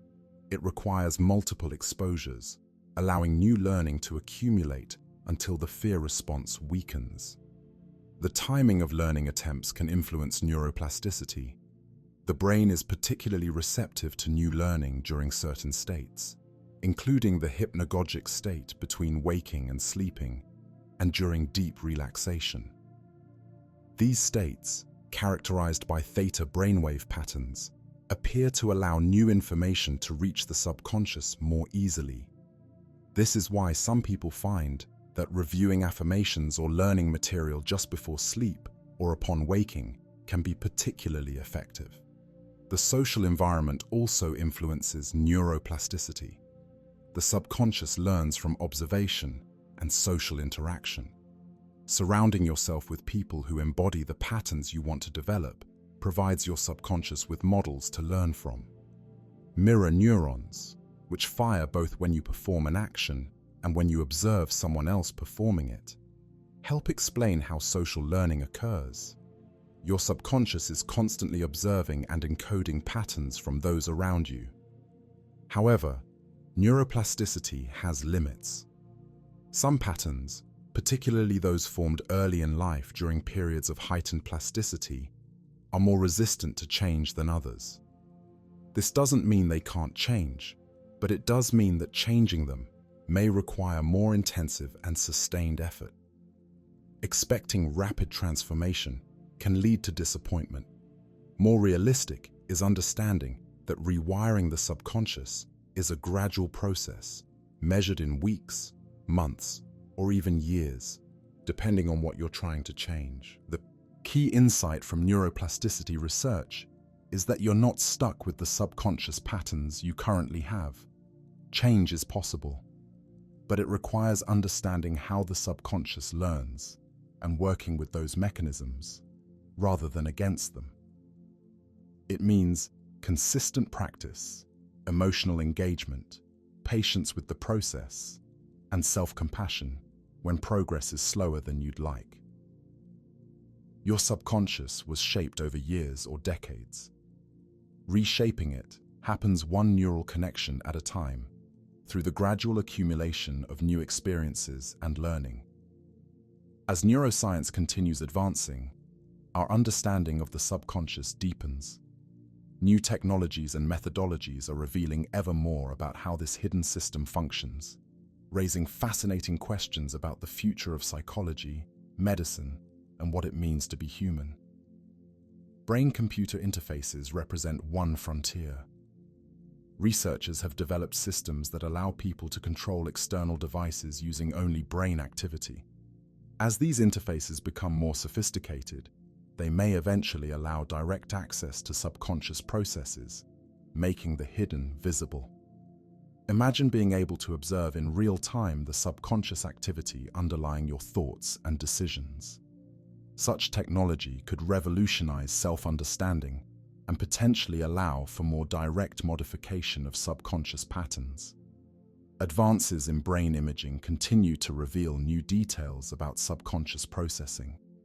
High-resolution imaging techniques can now track the flow of information through neural networks with increasing precision. Machine learning algorithms can decode patterns in brain activity, sometimes predicting thoughts or intentions before they reach consciousness. As these methods improve, we may gain unprecedented insight into the subconscious machinery of the mind. The field of psychedelic-assisted therapy is experiencing a resurgence, with research suggesting that substances like psilocybin and MDMA, used in controlled therapeutic contexts, may facilitate rapid changes in deeply held subconscious patterns. These substances appear to increase neuroplasticity temporarily, creating windows where new learning and perspective shifts can occur more easily. While research is still in early stages, preliminary results suggest potential for treating conditions like PTSD and depression by helping people access and modify subconscious emotional memories and patterns. Artificial intelligence and machine learning are also contributing to our understanding of the subconscious. By creating computational models that learn from experience, researchers can test hypotheses about how the subconscious might work.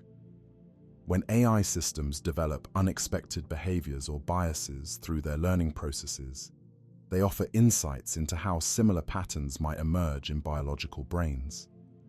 The parallel isn't perfect, but it's illuminating.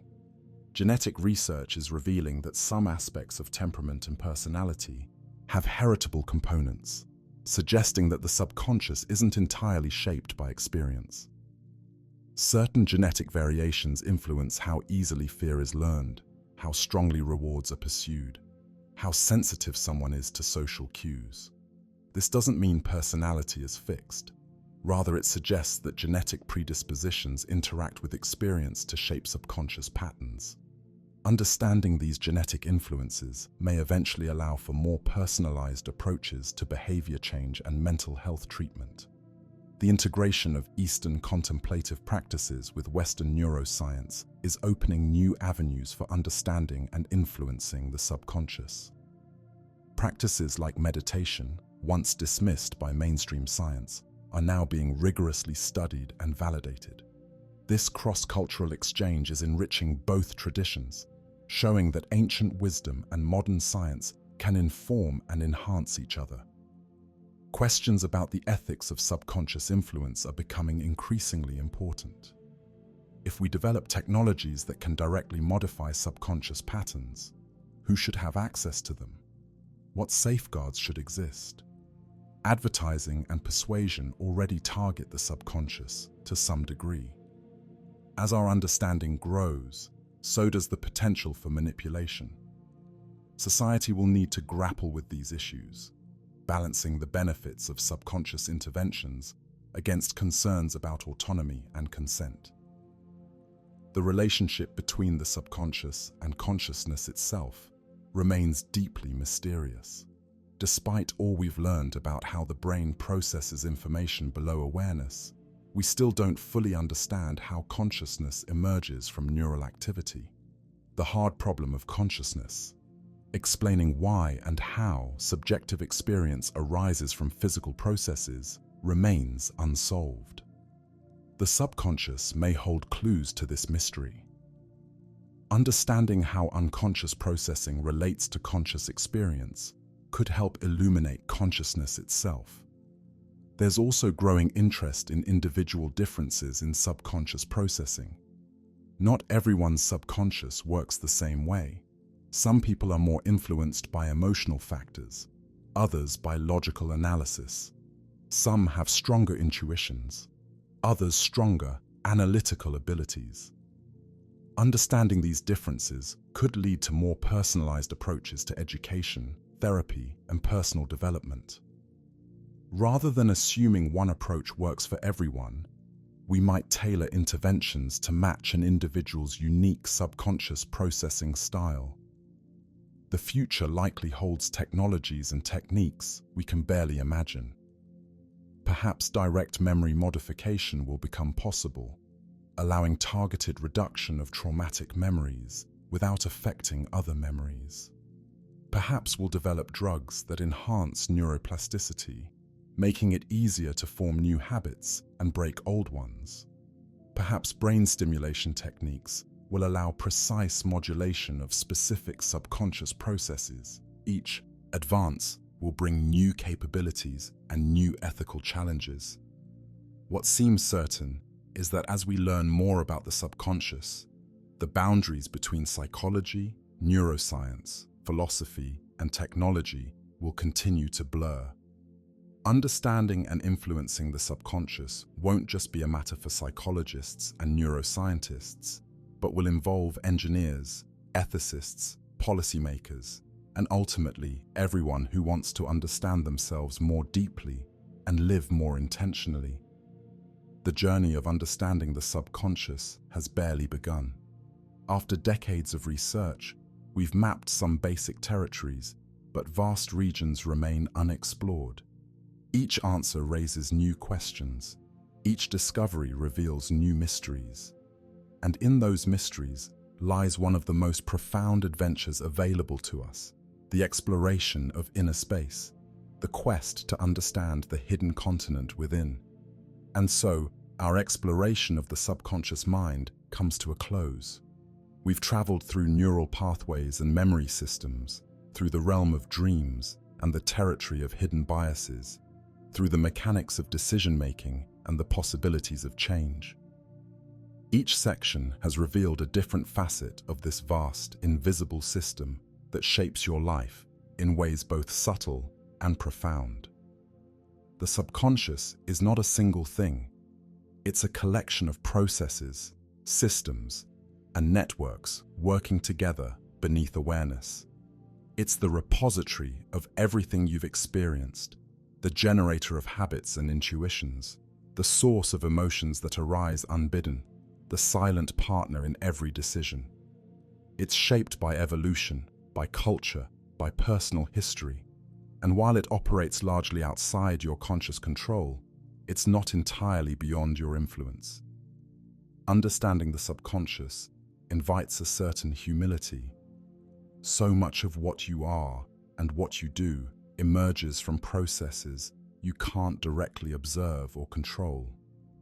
The conscious mind, that small part of yourself you identify as you, is just a thin layer atop something vast and deep. This can feel unsettling at first, but it can also be liberating.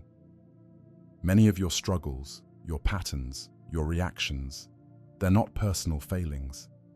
They're the subconscious doing what it was programmed to do through years of experience and learning. This understanding doesn't excuse harmful behaviors or absolve responsibility, but it does shift perspective. Instead of fighting against yourself, you can learn to work with yourself. Instead of demanding that willpower overcome ingrained patterns, you can engage with the subconscious on its own terms, through repetition, through new experiences, through patience. Change becomes not a battle, but a process of gradual retraining, one experience at a time, one day at a time. The subconscious is, in many ways, the accumulation of your entire life. Every moment has left its trace in neural pathways. Every experience has taught your subconscious something about how the world works. This vast learning makes you who you are, with all your unique responses, preferences, and ways of being. It's your personal history written in the language of neurons and synapses. And this history continues to be written. Every day, your subconscious is learning, adapting, encoding new patterns. The person you'll be tomorrow is being shaped by what you experience today, though most of this shaping happens outside awareness. This means you have agency, not total control, but influence. The experiences you seek, the thoughts you practice, the environments you inhabit, all of these are teaching your subconscious, gradually shaping the patterns that will run automatically in the future. The relationship between conscious and subconscious is not adversarial, but collaborative. Your conscious mind sets intentions, makes plans, articulates values. Your subconscious carries out the daily operations needed to pursue those intentions. When the two are aligned, when your subconscious patterns support your conscious goals, life flows more smoothly. When they're misaligned, you experience inner conflict, saying you want one thing while doing another.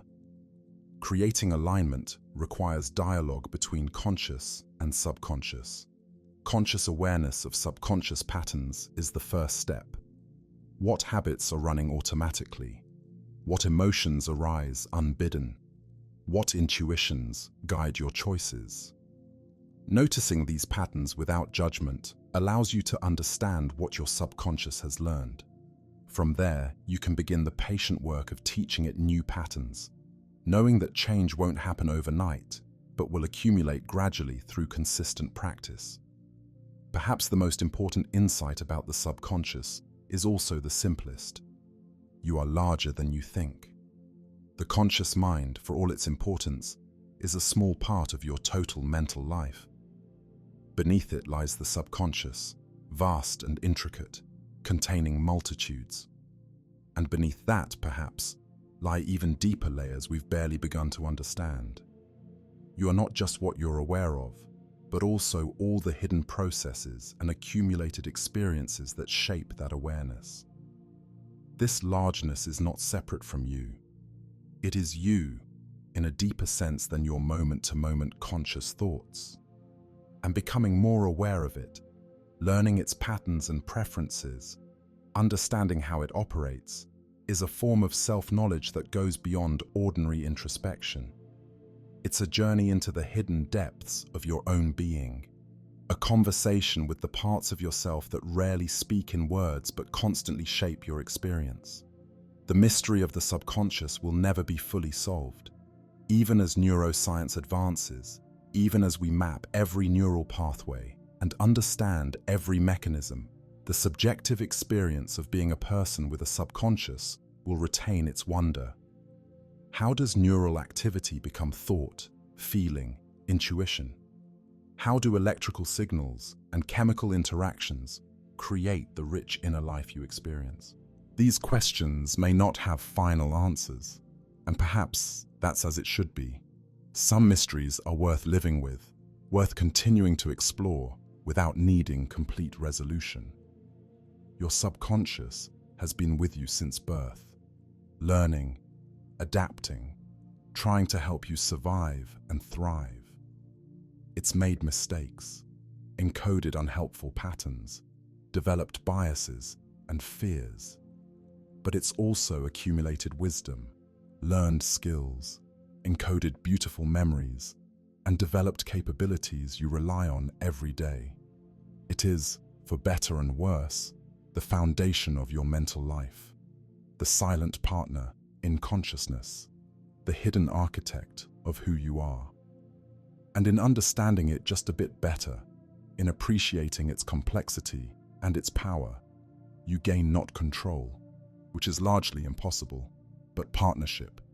You learn to work with your subconscious rather than against it. You develop compassion for your own patterns, recognizing them as learned responses rather than fixed flaws. You gain patience for the slow process of change. And you develop a deeper appreciation for the incredible sophistication of your own mind. If you've enjoyed this journey into the subconscious tonight, and if you'd like to explore more mysteries of the mind, consider subscribing to the Mind Whisper channel. Hit that like button if this exploration resonated with you, and share your thoughts in the comments below.